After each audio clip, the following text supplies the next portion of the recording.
আমরা একটু ক্যাম্ব্রিয়ান স্কুলে চলে যাই। আমি শুনেছি যে 14-15 বছর বয়সে তুমি সেই স্কুলে থাকা অবস্থাতে স্কুলের জন্য তুমি ১ম মডেলিং করেছিলে। হ্যাঁ। আর স্কুলে মানুষ যায় পড়াশোনা করতে, তুমি স্কুল থেকে modelling. Oh my god! Roman ভাই এটা ভালো বলছেন কিন্তু। এটা এভাবে ভাবি নাই। You are so lucky. হ্যাঁ, হ্যাঁ। আমাদের ভিপি স্যার ছিল খায়রুল ভাইয়া। Khairul Basha, sir, sir. Sir sorry. Oh my god! ভাইয়া। স্যার খায়রুল স্যার, শ্রদ্ধেয় খায়রুল স্যার আমাকে সবসময় বলতো যে এই যে আসছে আমাদের মডেল। মানে আমি এত বেশি সাজগোজ করে যেতাম ওই সময়, চুলটা কালার করতাম সব সময়।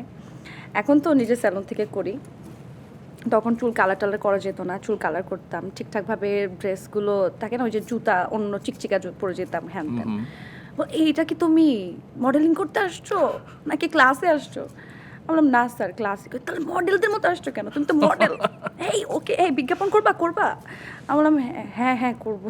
বলে এই আবার বলে এই চোখ। সো হ্যাঁ ওইভাবে আসলে। আর ওই যে আগ্রহটা ছিল যে কাজ করতে থাকে না ওই যে পড়াশোনার বাইরে অন্য কাজ করতে খুব বেশি আগ্রহী, তো ওভাবে আসলে হয়ে গেছে।